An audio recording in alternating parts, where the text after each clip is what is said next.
નમસ્કાર વિદ્યાર્થી મિત્રો, આજે આપણે ગુજરાતીની અંદર વ્યાકરણનો 8મું ચેપ્ટર ભણવા જઈ રહ્યા છીએ, જેનું નામ છે શબ્દ સમૂહ માટે એક એક શબ્દ આપો. હવે મિત્રો, જ્યારે પંક્તિની અંદર એક વાક્યની અંદર આખો પ્રશ્ન પૂછ્યો હોય અને એનો જવાબ એક જ લીટી એક જ શબ્દમાં આવી જાય, એને શું કહેવાય? શબ્દ સમૂહ માટે એક એક શબ્દ. હવે જો અહીંયા તમને દાખલા તરીકે આપણે એમ કહી કે જેનો અંત નથી તે, ઉદાહરણ તરીકે જેનો અંત નથી તે, તો જવાબ શું આવે? અનંત. જો આખો પ્રશ્ન પૂછ્યો આખી લીટીમાં અને જવાબ શું આવી ગયો? એક શબ્દમાં, એટલે એને શું કહેવાય? શબ્દ સમૂહ માટે એક એક શબ્દ આપો. હવે અહીંયા હું તમને થોડા ઉદાહરણોને લેશું, પણ અહીંયા બે રીતે તમને પૂછાશે. એક આમ, જેનો અંત નથી તે અનંત, તો અનંત આમ પણ પૂછે તો જવાબ શું લખવાનો? જેનો અંત નથી તે.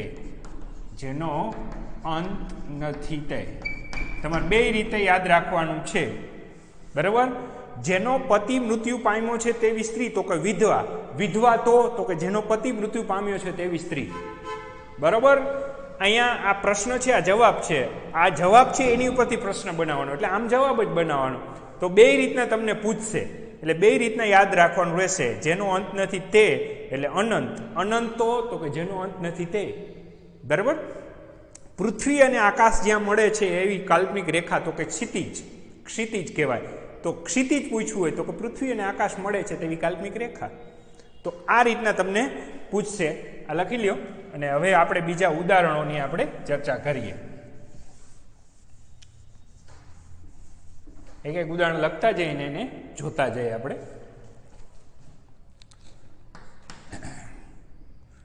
ગળું ડૂબે તેવું, મતલબ ક્યાંય આપણે પાણી હોય કે કંઈ કાદવ હોય એમાં આપણું ગળું ડૂબી જાય એટલે સુધીનું હોય તો એને ગળા ડૂબ કહેવાય. શું કહેવાય? ગળા બુડ અથવા ગળા ડૂબ. ગળા ડૂબ બે હાલે. બીજું છે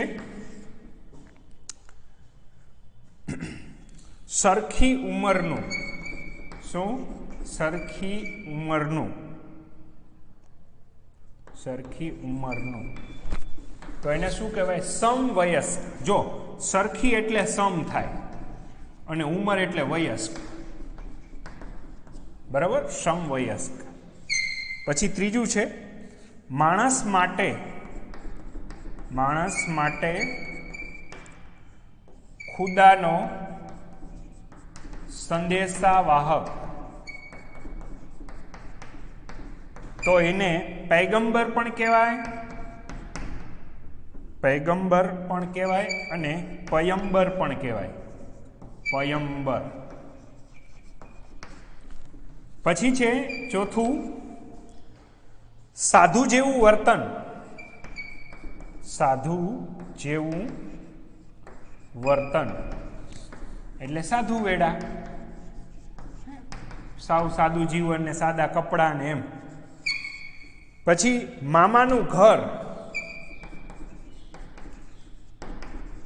એટલે એને મોસાળ કહેવાય. શું કહેવાય મિત્રો? મોસાળ. તો તમને આમ પણ પૂછે મોસાળ, તો મામાનું ઘર. પાણી ખેંચવાનો પંપ. પાણી ખેંચવાનો પંપ, આપણે આમ હાથેથી હાંકતા હોય, ખબર છે? શું કે? ડંકી કે. શું કે? ડંકી. પછી છે ગંદુ પાણી જવાની નીક. ગંદુ પાણી જવાની નીક. આપણે આમ પાણી વહી જતું ને, ગંદુ પાણી સિટીની અંદર ખાસ કરીને, તો એને શું કે? ગટર. આગળ જોશું આપણે હજી.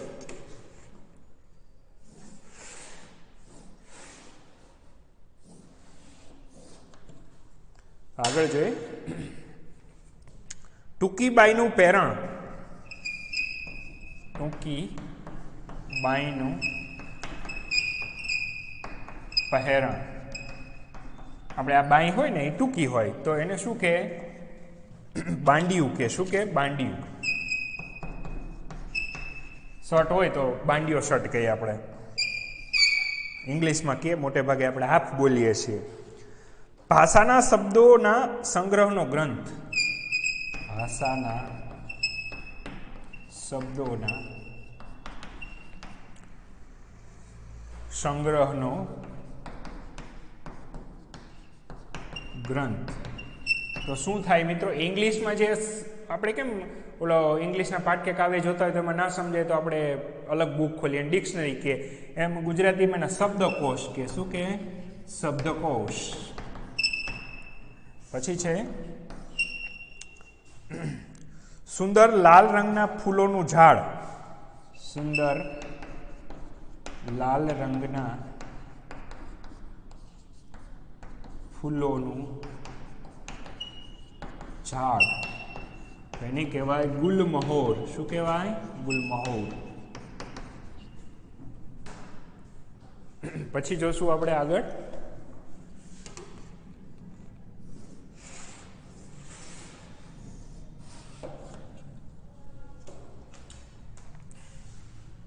અગિયારમું જોઈએ આપણે. ઘરની પાછલી ભીત. પાછલી ભીત તો એને આપણું જે મકાન હોય એની પાછળની જે ભીત એટલે દિવાલ હોય ને એને શું કહેવાય? પછીત કહેવાય. શું કહેવાય? પછીત. 12મું છે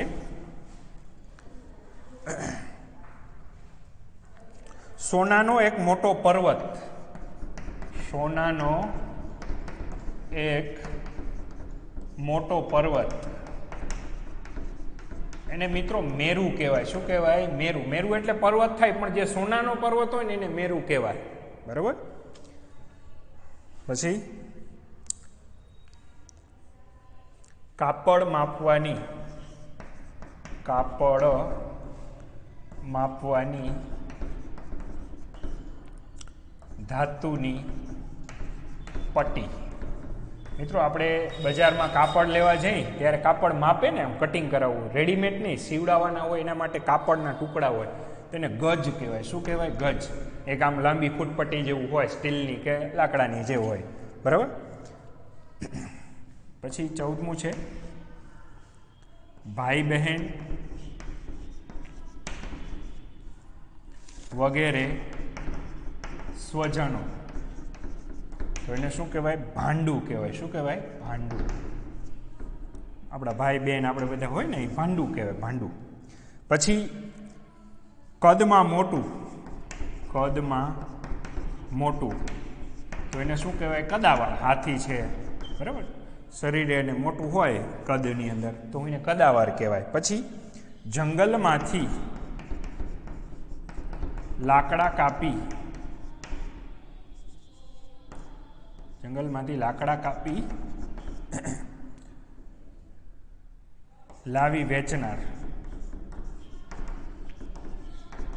તો શું આવે? કઠિયારો. ખબર ને એક આપણે વાર્તા આવતી, જંગલની અંદર એક કઠિયારો હતો, લાકડા કાપીને વેચીને પોતાનું ગુજરાન ચલાવતો હોય ને કઠિયારો કે. પોતાની જાત ઉપર વિશ્વાસ. પોતાની જાત પર વિશ્વાસ, તો એને શું કહે છે? આત્મવિશ્વાસ. સેલ્ફ કોન્ફિડન્સ કે ને આપણે ઇંગ્લિશમાં, સેલ્ફ કોન્ફિડન્સ. આપણે આપણી જાત ઉપર વિશ્વાસ હોવો જોઈએ. બીજા કહે ને આપણે એમને, આપણે તો ખબર હોય ને કે આપણે આટલું કરી શકીએ છીએ. પછી એક પ્રકારનું ઉત્તમ લાકડું. એક પ્રકારનું ઉત્તમ લાકડું, તો એને મિત્રો સાગ કહે છે. શું કહે છે? સાગ. પછી છે 19મું મસાલ લઈને ચાલનાર સેવક. મસાલ લઈને ચાલનાર સેવક.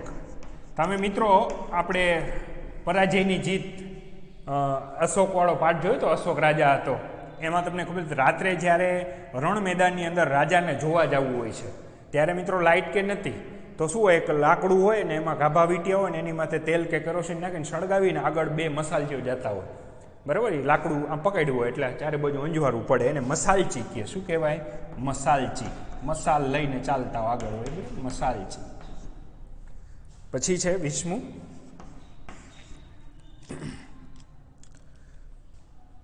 શાકભાજી વેચનાર. શાકભાજી વેચનાર તો કાછીઓ થાય. શું થાય? કાછીઓ. બરાબર, શાકભાજી વેચનાર તો કાછીઓ. તો મિત્રો આટલા તમારા શબ્દો પહેલાં તમારી ગુજરાતીની જે વ્યાકરણની નોટ બનાવી એમાં લખી લેવાના છે. ત્યારબાદ નવનીતમાં જેટલા શબ્દાર્થ આપ્યા છે 70% કોષમાં આપણા, એ બધાય શબ્દાર્થ આ 20 લખ્યા પછી 21 કરીને બધા લખી નાખવાના છે. બરાબર, હું સેટ નોટ ચેક કરવા ટાણે જોઈશ, બધાય લખવાના. નવનીતમાં જેટલા આપ્યા 70% કોષમાં એ બધાય લખી નાખવાના. બરાબર, અહીંયા આપણું આ શબ્દ સમૂહ માટેનું ચેપ્ટર છે પૂરું થાય, તમે નોટમાં લખી લો.